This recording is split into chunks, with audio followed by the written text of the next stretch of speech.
believe, one, that it went sideways, and two, the audacity of Trevor to he's just so wrong. Let me calm you down because I'm more mad at Mania. Here you are. You're caring more about the Mets game. And as I've said for weeks, I'm being sucked into this Philly fandom from this stupid show. And I'm watching this Orioles-Phillies game here for my Edmundo Sosa total bases. And who walks out and hits a 3-run bomb? It's new Philly Chuck Norris. That's what I've decided. Harrison Bader is Chuck Norris. Rabbi Bader? Rabbi Chuck Norris Bader. That dude looks like an 80s action hero out there in left field. I can't believe I was like kind of out on him for the Phillies to get him. I'm like, oh, he was always a perfect fit. Doesn't move the needle, but he's always been a big hulk of a man. He's a really good fit. He's a super good fit. And for those just joining, we are Dad's Bet Baseball with a new outline. First of all, so that you can, if you are watching this, this doesn't apply to you if you're not, if you're listening to this, but we have a QR code that you can scan, and that takes you to Handigraphs, and it's really, really nice looking. We are also brought to you by Hall of Fame Bets. You can use code DADS. We're going to show a little bit about what we like to do there. You get 50% off. We are Dad's Bet Baseball across all platforms. That pause. Now, yeah, Philly Chuck Norris is the man. Can I grab your time to drag friend of the pod, Trevor Jones, aka Stooley Picks, on a? We can do that, or we can go through Chuck Norris baseball jokes because I had a few of those prepared. Okay, well, we could do that. I just want to then have 2 minutes to talk about what I think is unequivocally the worst bet I've ever seen. You are heated about this, about Isaac Collins. So let me see if I can actually, I want to find it and put it up on screen. If I can do it, if I can find this and put it up on screen and send it right over to, I'm going to send it over to producer live. Okay, yeah, here it is. Okay. All right, producer Spencer, I'm giving this to you. I want you to put this up on, if you have a way of putting that up on screen so I can drag this now. I would love that. And while this I want to point out that you have not thrown Trevor under the bus at all while we were using this Trevor StreamYard account. Yeah. Now that we're on our own account, so forget it. All of a sudden, Trevor, all bets are off. You're fair game, all bets buddy. are off. Okay. So allow me to go to need to go to this. Is that, I don't know. Is he able to do it? If he's not able to do it, it's not a big deal. Okay. So all right. So Trevor today has tweeted that Trevor, who is a noted Milwaukee Brewers homer, has said that Isaac Collins at 14-1 is his bet for NL Rookie of the Year. I cannot tell you more how this is not a good bet, and here is why. One, he's not even the best rookie on his team. And no one can tell me different.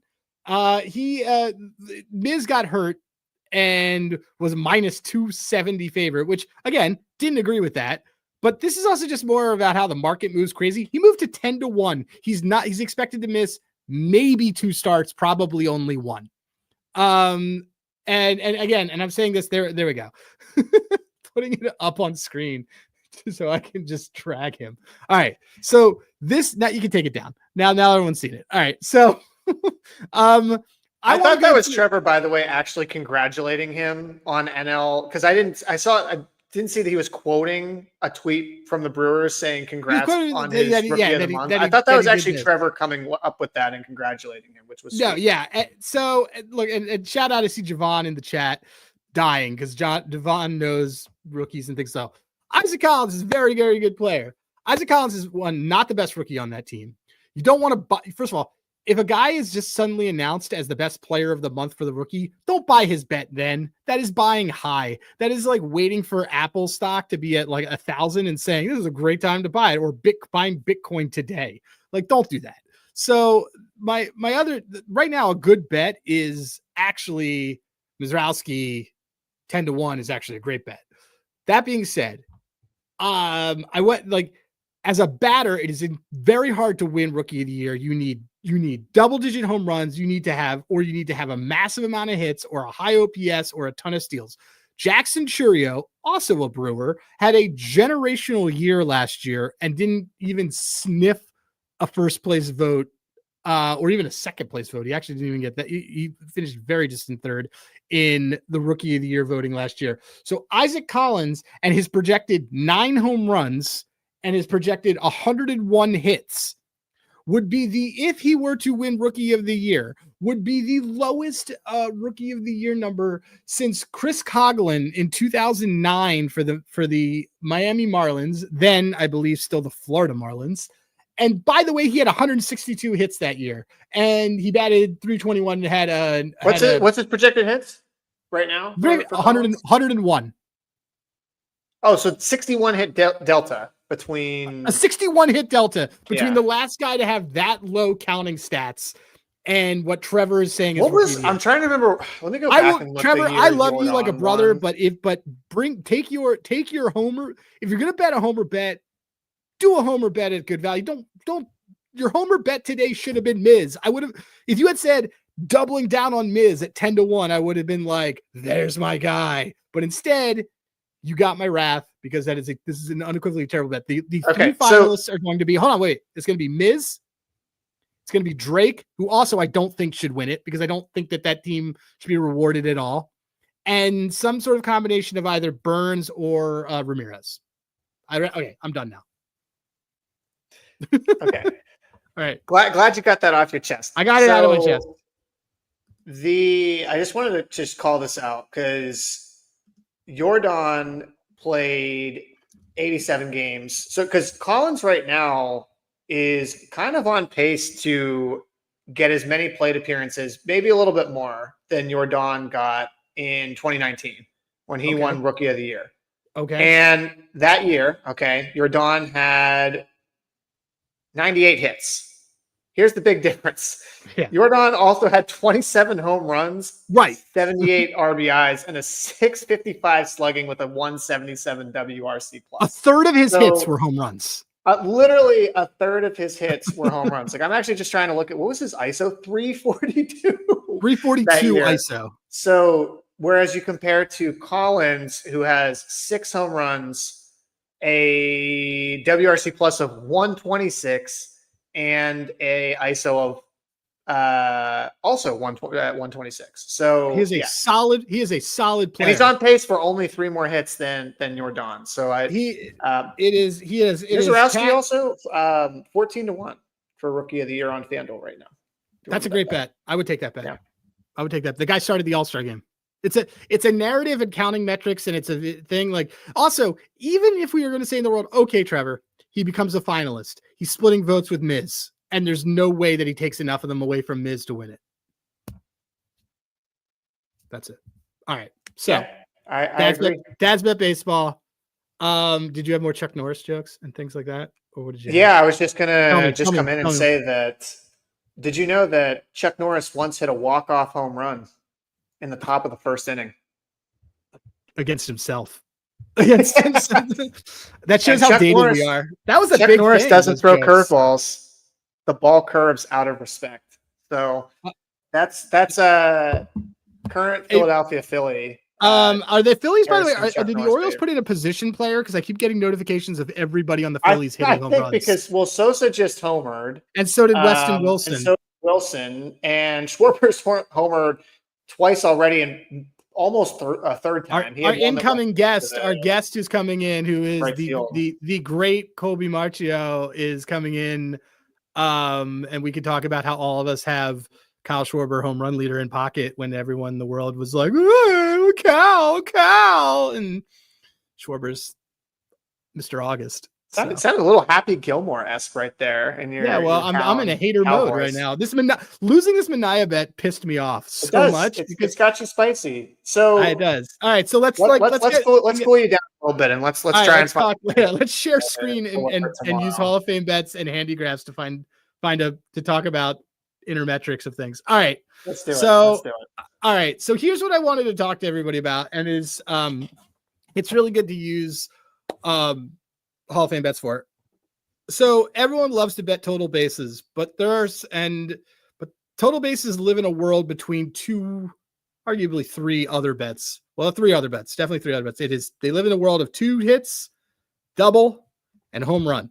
Home run, as we know from Colby, and he will talk more about it, it's always the little bit of sprinkle on something after you do your total bases. But a lot of times you got to decide, do I want this guy? Is this guy going to get 2 hits, or is this guy going to get an extra base hit? And so if you go, like we were using this for yesterday for today, but if you go to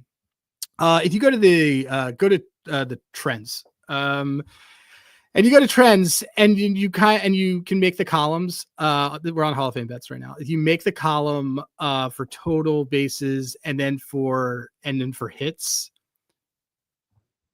you can. Hall of Fame bets makes this super easy. And then select over down at the bottom. Over, under, you want over. And then odds, make it something. Make the odds even money or higher. You don't want to look for guys for over a half a base for -280 on this? No. That's confirming. Fine. I'm good. Thank you. Okay. So, okay. All right. So what we get to see here and get to do on this. So now you basically are able to see kind of so they make it really easy for you to see the difference in hit rate on guys that are getting total bases and guys that are getting 2 hits. And something that is really important when you keep in mind when you look at any of these guys is that some guys are built to get single after single after single after single after single. Brendan Donovan, I'm looking right at you. And some guys are built to, it's either gone and they're extra base hits or it's nothing. And that is one Kyle Schwarber, who we will talk about earlier. Yep. So you can kind of go through here. Because yesterday when we were messing around with this, we saw stuff for today. We were looking at Jose Ramirez. We were looking at Jarren Duran as those kind of examples. But Jose Ramirez, what I want to do is show you guys 2 hits on a guy. So Jose Ramirez is a good example just right now, even though he's playing right now and he's kind of like in a pretty good heater. But you can look at this. This is great. So Jose Ramirez to get 2 hits is what? Today it was +230. I'd have to go look at the. I mean, they don't have the thing is they don't have lines. So what was the line for today? Yeah, it was what +230. It's going to be similar to that tomorrow. Right. Yeah. So that's amazing. So okay. So you can look at his hit rate. You can get a sense. Oh wow, look, he's constantly getting 2 hits. He's constantly getting 2 hits. But it goes a little bit deeper than just simply the hit rate. If you now go to handy graphs. This is something actually you can go back to Hall of Fame Bets because Hall of Fame Bets has, so see how Hall of Fame Bets has like slugging percentages and stuff like that too. Slugging percentages are important when put into context. So now go to Hall of Fame or go to handy graphs. And if you go and look at Jose Ramirez over his last 5 games, you basically decide, and you can scroll over here, go look at his ISO. So he's just red hot. So he's just like a great example. So his ISO is telling you that no matter what this bet is. Oh baby. Okay. So maybe give me Frank's red hot right there. Brendan Donovan's like a good example actually to throw in here right now. Or Bryce Terang actually is a great example. Oh, our boy Bryce Terang. Okay. Bryce Terang. Are we looking at a home run bet for him right now? Well, this ties into that. So you might only have it on hitters, and that's why it's doing that. There we go. Yep, we're here. That's fine. Okay. So Bryce Terang's killing it right now. Okay. So all right. So Bryce Terang normally, with the exception of this past weekend. I was gonna say, look at that slugging, 541. I know, right? Normally, Bryce Terang's ISO is going to be really low. So here, the point that I'm making on all this is you take Hall of Fame bets, you go in there, you can kind of find out if a guy is both getting 2 hits and getting total bases to decide which one you really want to do, because effectively you don't need to be betting both of these. You could probably bet one and it works. To find the right guy for it, if you look at guys with high batting averages and low ISOs, those are the guys that you want to have that get 2 hits. You can actually go to filter if you really wanted to and clear the whole board and just say, hey, give me guys that have batting averages of 250 or higher and ISOs under 200. These would all be, those are contact hitter guys. So like do that. Oh, this is great. You're so used to the site. Look at that. Okay. And now apply. Oh, this is great. So all of these guys here right now are effectively in the blue ones are actually the ones you would want. high batting average, really low ISO. I see like Ozzie Albies, great example over here. Ozzie Albies is hitting the ball right now, but he's not really making hard contact with it. So he's a good guy to look at for 2 hits. High hard hit rate guys are the guys that you want for total bases a double. So to sum up, put the whole thing in a package, use Hall of Fame bets, look up some of these hit rates, look up, hey, is the guy even getting 2 hits or is the guy getting his total bases? And then to decide you want to dig in a little bit deeper, you can use any site, but we would love for you to use ours and use code HGDads. But if you use ours, you can effectively filter out so that if you find guys that have low hard hit rates, so blue hard hit rates and red batting averages, those are guys that you want for 2 hits. If you see guys with red batting averages and red hard hit rates, those are guys you want for total bases because what that means is that they're getting extra base hits. So that's our little section that I wanted to talk about on 2 hits versus total bases, because a lot of times a guy, you really just have to decide, like, is this guy going to come up twice and is he going to get 2 singles, and I'm going to get 50 cents more, or do I want to bank on him getting a double or a home run? And like a lot of times these guys aren't hitting home runs. Like Addison Barger is a really great example of this, because when he's in form, he's not really hitting home. Even when he's in form, he's not hitting home runs. He's actually just a singles machine. So anyway, that's kind of what I wanted to talk about. One quick wrinkle on this, and then we'll move on. But the other thing you can think about too, when you're looking at the either 2+ hits or 2+ total bases, remember, you get 2+ total bases. The other way you can get that is 1 hit, which is a double, to get the 2+ total bases. Obviously, if you hit a home run too.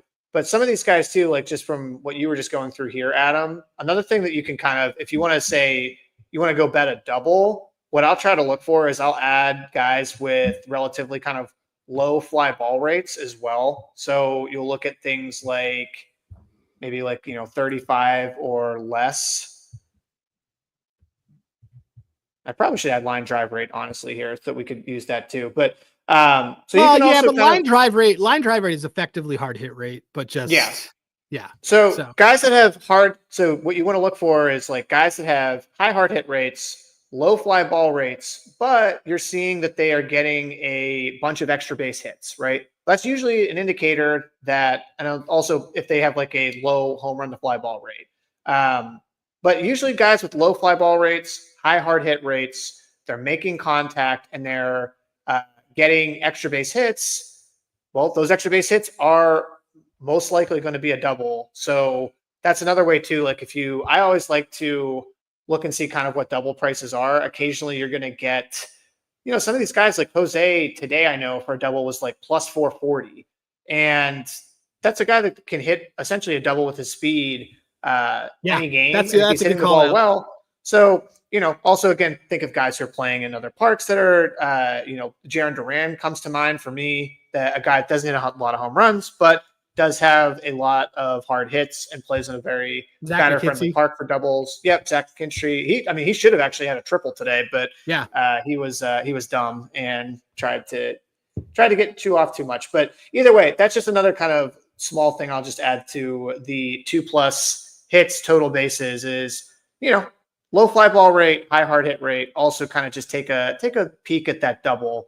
And usually, by the way, those prices are pretty bad for doubles. Yeah. They do not necessarily price doubles well. They're I think a lot harder to model than they would be for home runs. So the only difference between a home run and a double is that a double hit the wall. So the last thing I'll show you on Hall of Fame bets before you go, you go to the player profile. We always love this. They got that. They have the slugging percentage against a specific pitcher, which like can supersede everything and just tell you who is this? Is this Jose? Yeah, it's Jose. It's still Jose. Yeah. Jose Ramirez. Only 3 is he killing it tonight? Right? Is he killing it tonight? Was he part of that 6th inning? I'm looking right now. But he probably. Oh, thank God the Mets have tied it. Oh, they did? No, Jose is 0 for 4. So 0 for 4. Well, there you go. All right. Well, numbers, but he has 1 hard hit. Anyway, so there you go. Yeah, sometimes it doesn't. Sometimes the bar hits you. All right. With that, what do you think? You think we should bring in? Let's do it. Let's bring on our favorite mustache. He's here. He's coming in to cash in. Colby's here to cash in his Money in the Bank briefcase with another fantastic appearance. How you feeling, buddy? How you feeling about 2 Schwarbombs tonight? As a 30-1 ticket holder, my toes are curled as tight as they possibly can, my friends. I didn't even know he homered twice until I got on here and you told me, so that makes me feel even better because I know some of the guys on here like the Phillies. We're a news program too, Colby. You know? Oh, yeah, you know, MLB trade rumors. Be damned. Come to Dad's Bet Baseball. We're the only 3 people on the internet that have said Eugenio Suarez doesn't move the needle, and I just want to say I'm happy to be here. And I'm happy to know I'm with a couple of ball knowers that are well aware that Eugenio Suarez has a 6% walk rate while pushing 30% K rate. Wow, you just hit the long ball. That's so cute. Even though he has 1 hit since being acquired. He's one. And you know what? 12. And my under is still somehow alive with that team, and I'm just begging to be wrong with my take that they're like, it pissed me off. I'm not gonna lie, it pissed me off when he got traded to the Seattle Mariners, and everyone's like, "Oh my god, Mariners gonna win the no." Yeah. I'll drag. There's a certain network that runs with Schmaction where everybody was all about it. Was like, oh, it's got to ship the Mariners now. All right. And someone is just like, well, then who's gonna win it? It's like literally throw a dart at any team that's not Seattle, and I'll just go, sure. It's open, but it's not for the Mariners. But recent trends indicate the Mariners are 3-1 since acquiring Eugenio Suarez. So what do you say to those folks? Oh, that's woke up. Bat woke up for the first time since May. Literally since May. And they're still, by the way, striking out like it's crazy.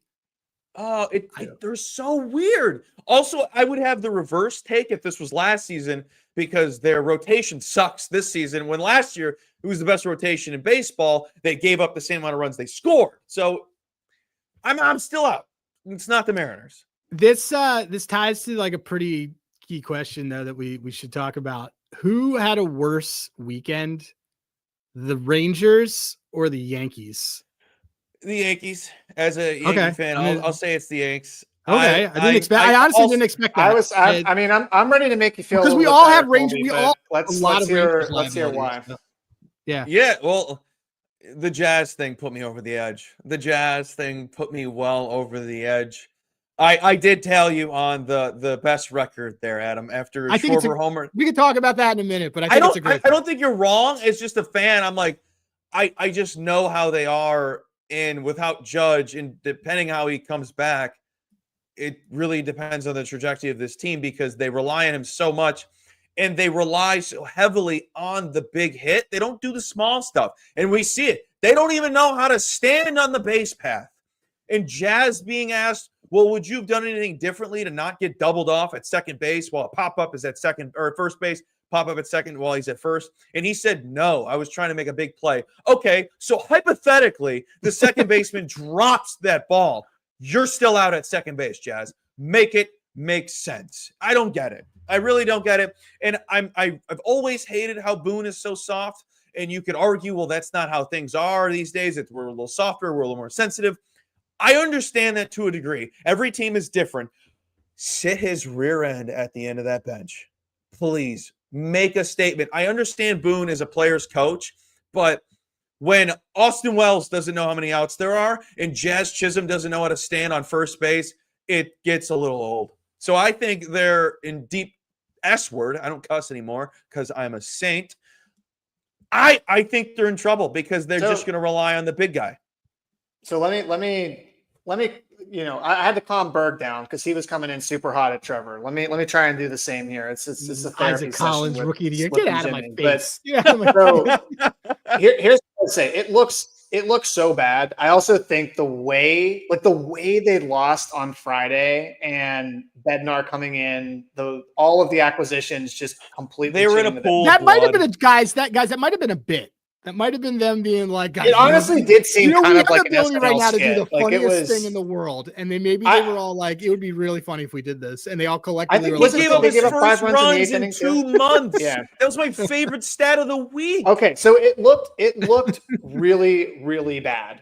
But You're just trying to take a step back and look at what this team has been doing since the All-Star break. I know Judge obviously got hurt in between then.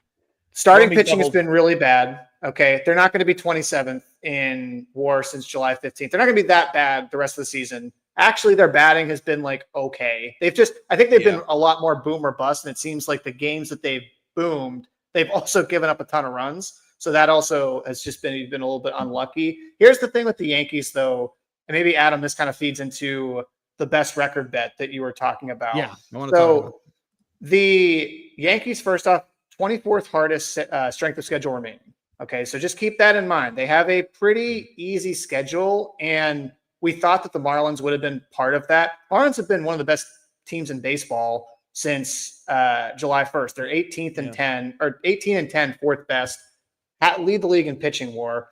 And the other big thing with the Yankees, you got to remember, if you're thinking about their futures, still are going to own the tiebreaker over Seattle. And they're still there. If they win one of these 3 games against the Rangers, who I actually think the Rangers had a worse weekend based on some of the math for some of the standings in their schedule. But the Yankees win one of these 3 games. Now you own the tiebreaker over the Rangers and over Seattle. You're probably not going to get it over Boston. But for them to make the playoffs, I do think it's like, let's maybe slow our roll in that putting in those Yankees to miss the playoff bets at this point. It's not even a good price. It's not even a good price. Yeah, they're minus 2,000 to make the playoffs. It's just it's 5-1 for the Yanks. Yeah, I'm good. No, I'm good. It was never good. By the way, just to give everyone an idea, it was 3-1 when Garrett Cole got hurt last year. It was like 10-1 a month ago or a couple weeks ago. Honestly, if you were to debate your bet that you're about to give out and them to miss the playoffs, I would much rather do the one you're about to say than them to miss it. And that is coming from someone who just said they had a horrible weekend. So I think that I really do think that that Bird and Bednar and who else they acquire? Who's the third one? No, Ellie. Why would you price it at 150? I don't understand. I think that they all got together and they're like, we're gonna do this. What? Hey, wait. Who just hit Ellie? Are you talking about Duvall, by the way? Camilo Duvall? Yeah, Duvall. That's right. Yeah, they all got together to do that. Anyway, look. Here's the thing. So I want to talk about the Rangers. I think having all of us being Rangers ticket holders having a worse weekend. But the reason why I like Yankees to have the best record is it's probably not, it was 25-1 when game out. It's probably not 30-1. The reason why I like it is, one, they're only 4 games back for that record because everybody ahead of them had a terrible weekend too. Like Toronto had an awful weekend, Detroit had an awful weekend, the Cubs had a mediocre weekend. And so they play the Yankees, unlike the Cubs and the Brewers, they play each other once, but the Yankees play the teams ahead of them again. They also then get 7 against the White Sox, 7 against the Orioles, who, by the way, are confirmed are positional pitching to the Phillies right now, because they're going to let Kyle Schwarber have 50, which I'm fine with, and 6 against the Twins. Their easy opponent beat up on schedule is great. And I say this all the time, when you are looking at league leader things in midseason, you can make up wins. You cannot make up losses. The only way you can make up a loss is by beating the team ahead of you and switching places. And that is the advantage that the Yankees have schedule wise. Yankees actually control their own destiny to be the best, have the best record in baseball, and no other team is able to do that, at least in the Cubs. Yeah. But so that is why I think that is at the long odds. I mean, this team had the best record in baseball June 1st. Like, what are we doing here? So and that's also why I think the Rangers are a little more screwed, because like if you go and look at their schedule coming up, 4th hardest strength of schedule in baseball, and those teams that we just mentioned, they're playing the Yankees right now. So you better hope that they have a good. That's not for your sake, Colby, but for I would honestly rather the Yankees lose, because I really wanted the Rangers to win. They have the 3 against the Yankees now. No more series against Seattle. No more series against Boston either. And they don't own the tiebreaker. Yeah. Their schedule sucks over either of those teams. Yeah. So if I'm Texas, and I mean, I honestly think Texas, like, I think you almost have to win the division now to make the playoffs, based on some of the teams that are ahead of you. Because I do think that the Yankees and the Red Sox will likely have those tiebreakers and still with their strength of schedule remaining. Because Boston still is like middle of the pack, I think, and what they've got left. So I don't know. As a Rangers ticket holder, I came out of last weekend feeling pretty good. This time you had a golden opportunity to, especially because Houston got swept this past weekend. So the only thing you couldn't do, it's like you can't take a sack. The only thing you shouldn't do is take a sack. Yeah, and they literally took a sack. They could not Caleb Williams this, and that's in fact exactly what they did. So have you guys seen I think it's definitely from Rangers Twitter, where they think Jock Peterson is just the whole reason they stink because he's a sleeper agent. Because he was smoking. He was smoking before a game. He had a cigar and he was like posting up with like the bench coach, and he was. That's one of the better conspiracy theories that I've seen on that team. At this point it's there's a managing issue. I would be very surprised if Bochy's is Bruce Bochy's head not big enough? I will pump air into it if we need it. So wild. That's such a wild. How old is Bruce Bochy? He's what now? 70. You know what? That's not too long in the tooth for a baseball manager. I mean, La Russa. What's the DUI checkpoint? Because once you start getting DUIs in your 70s, then it's La Russa and when he had a Mel Gibson. That was a Mel Gibson moment, dude. When he got out of there and he was just like, "What are your people doing?" And then he just did his whole deal. When he was coaching the White Sox, I remember vividly. He was wearing a brown belt one game. It was hysterical. This was when I was at an office, and everyone's like, "Is he wearing a brown belt?" Dude, the best part about that team though, the vibes, because he just let them do whatever the F they wanted. And that team had the because Eloy was still on that team, and they did the that was when Tim Anderson was good too, right? Right. The 1 year. When he was Captain America. He was Captain America before Trey Turner was Captain America. Because he was like the Team USA shortstop. And I remember that when you would hit a home run, they had that black like duster that they would wear in the dugout, and like Luis Roberts still loved playing, and like Eloy was like a future MVP who's now like out of the league, by the way. It's just that team, the fact that all this happened and like Ozzie Guillen was too mean to be their manager like blows my mind. People still want him back, by the way. For the people, I live in Chicago. I hear it nonstop. He's in the booth, right? He's in their booth, right? He's I almost said halftime guy. He's like, he works for CHSN. He's on the panel. Yeah, he should. It's like Ruben Amaro. He should stay there. All right. So Colby, we've been. It's always like you're always a good heat check because I needed a heat check tonight. So okay, I have noticed something with pitchers post deadline that's important that I'll talk about, but how have you changed how you're looking at betting hitters post trade deadline? Is there anything you were keeping in mind or looking at?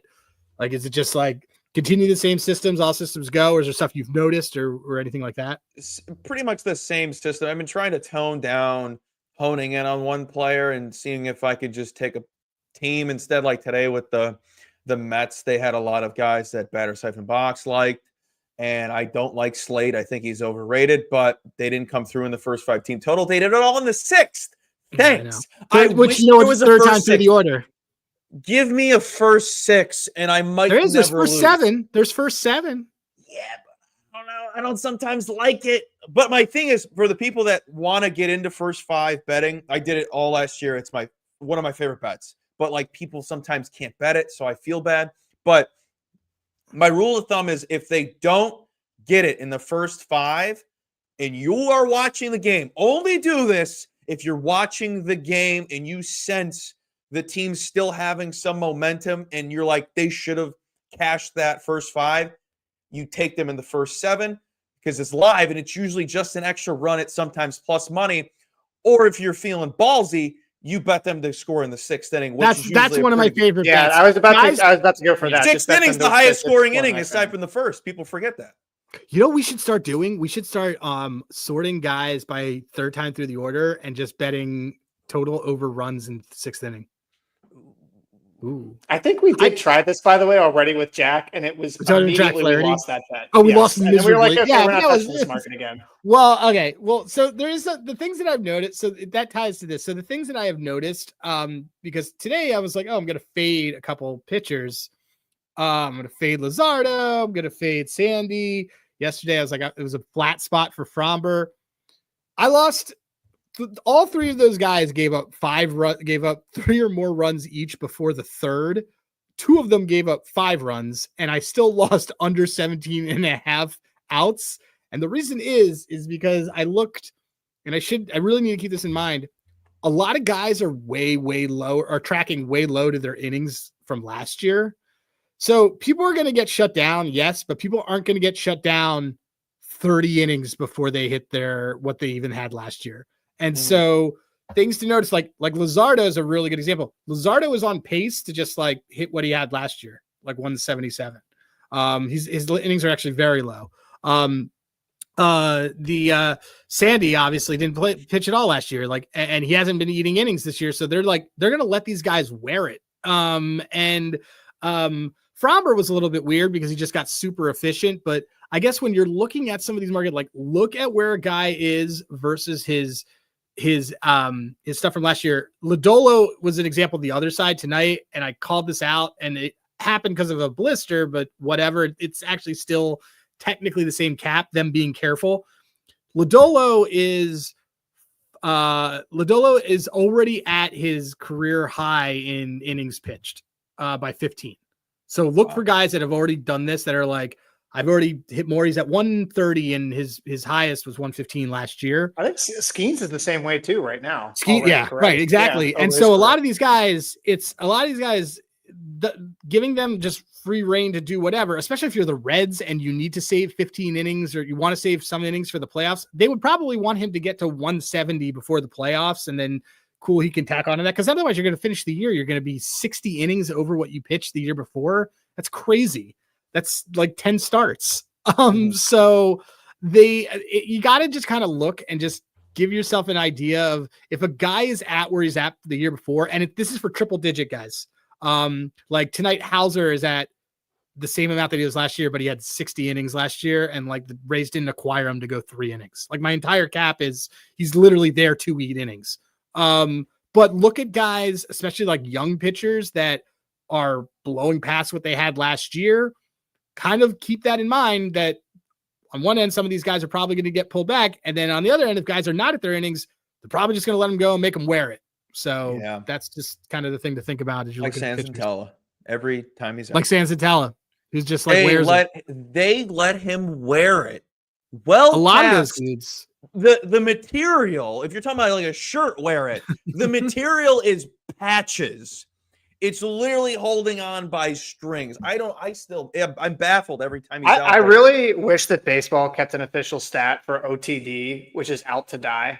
How many times did you get sent out to die in a given season? I would love that as a stat, just to go find the guys like a Bryce Elder, a Santella, like those, you're literally like on these teams that are going nowhere, and you just need to put a warm body, like, the machines needing in the Matrix on the mound. I mean, it's the opposite of a quality start. You could track that. Yeah, well, you got to think about that this year. And I'm sure, Colby, you probably do this for hitting on hitter props, but you probably are factoring bullpen now more than you were before, because you're not. You're just like, no, F that. I never look, because you never know who's going to come out. In 3 years, I've never looked at it, and it hasn't been a point where I'm like, I should. Well, anytime I see like a guy homer in the, like, say if I lean towards someone but didn't bet him, but they homer past the 5th, where it's like definitely not the starter, I'm like, okay, that's luck. Like Schwarber yesterday, luck. For me, at least, for the cap. But do you feel, because I've talked about this before, Colby, where like I'm capping a batter base prop or a batter, to number of hits or whatever, double, and it's against the starter. And let's say to Berg's point, like you've got a starter, that may only going to go, we had this with Rasmussen the other day, who we knew was probably only going to go like 4 innings.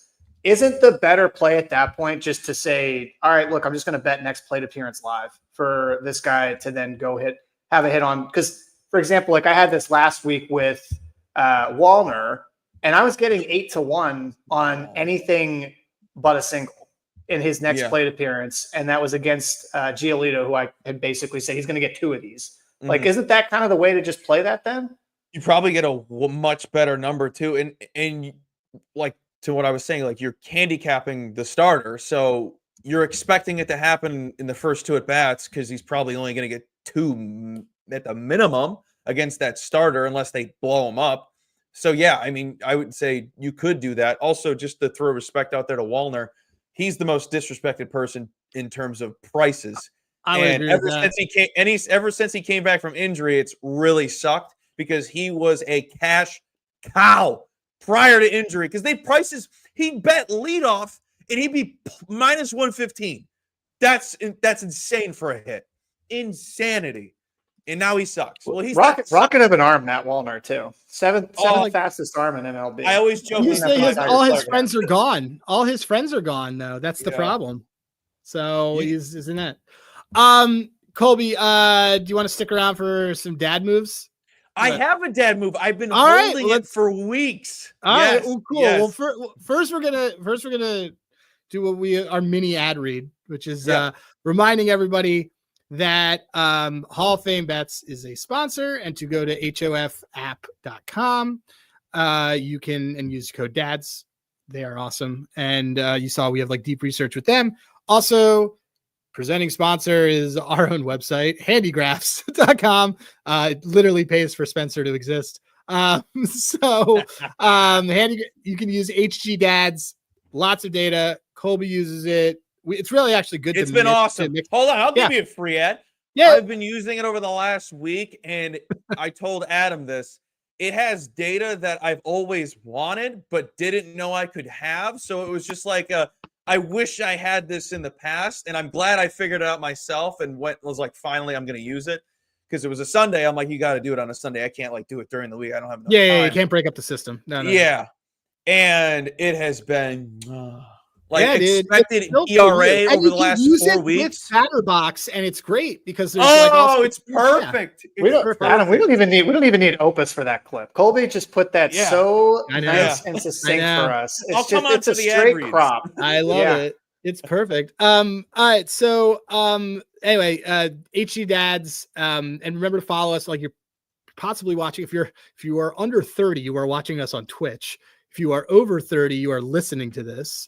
I don't know but at Dad's Bet Baseball on every single platform. Very, very easy to find us. And if you are listening to us, please give us a like and subscribe, or tell somebody else, say, hey, I listened to this really cool podcast. And they actually brought in somebody who is not a dad. So it's not just for dads, but it's got a cool skew and it's a really fun gimmick. It even started off with one of the guys dragging a 27-year-old who's not on the show. So that being said, we're going to do some and make sure you leave a 5-star review. Make sure you leave a 5-star review. Okay. So dad moves of the week. Colby, you got one.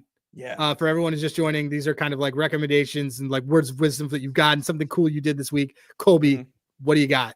Okay. So for a while now, obviously I love sports, so I want to be like a normal bro and have multiple screens, but I live with my girlfriend, so can't have that definitely single dude who has 2-3 TVs because he's got to watch all the ball games. So I was like, okay, I can't get another TV. Well, where's she going to watch Bravo? Where's she going to watch any of her stuff? There's one in our room, and then there's one in the living room. So I was like, well, maybe I'll get another one for the living room, but I can't have it on the floor. That'll look terrible. So I bought an iPad. I bought an iPad to put on the little coffee table, and then I can lay back and look at ball. It's awesome. Oh, it was that is a total dad move. Worth it. I just love this so much, Colby, because Adam, I think, has had at least 2 or 3 dad moves where he said, get a tablet for your kids. And that's exactly what I was thinking. We got a tablet for our kid. So I'm just glad that we can keep you preoccupied. Make sure you bring it to dinner with you too, so you can be on your best behavior. Oh, so then I did bring it to dinner, and my girlfriend goes, "Oh, so you're an iPad kid now?" And I'm like, "I'm just watching baseball." That's so good. CJ, what do you got? So you mentioned, Colby, you're trying to work around your significant other. I'm a big advocate of to work with your significant other and make your significant other work smarter for you. So what I mean by this, we have ChatGPT, we've got Gemini, all this cool AI stuff where you can just ask it and it gives you responses and does stuff. If you have something that you want to do or you want to get ideas on, just ask your wife or your spouse. I asked her this past weekend, how can I market handicrafts better? I got like 7 different answers. Put it on the board at the Mets games. Get out handouts and put them on cars. She's got more ideas for advertising than my chief marketing officer, Adam. Okay, so you got to make sure every once in a while, if you've got a good idea, you're looking for some brainstorming, just ask your spouse. They'll appreciate it. They'll want to help you. Mm-hmm. Pretty solid.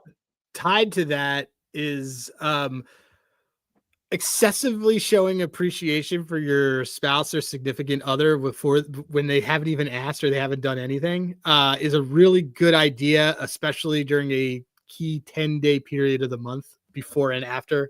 If you know, you know. And so basically, when cycles sync, we're not gonna like so, and you can tell that that's going on.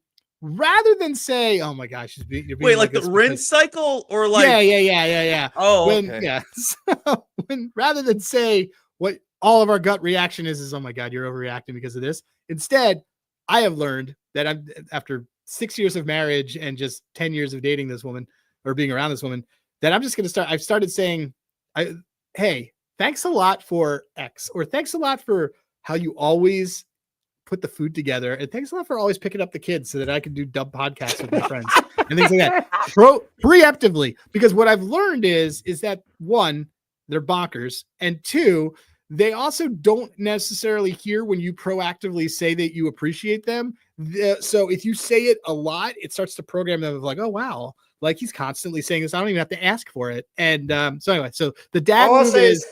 You got to be a little careful how thick you lay it on, because then they can get a little suspicious. It's like if you go to a bank and you're trying to make too much conversation with the teller, and they start to think this guy might be a little creepy. Like, what's up with this guy? Why is he constantly thanking me for things that I've done? No. You got to be specific. It's just show some effing gratitude. It's a good dad move. There it is. You know what you guys need to do eventually? What? Have your dads on and have them do this segment. My dad listens to this. Well, Mr. He likes R. you, Colby. He's like, I like, yeah. He says, because he said he thought you were a cop. It was great. Good old Randy. That's so funny you say it, because Dave Ross's mom loves me.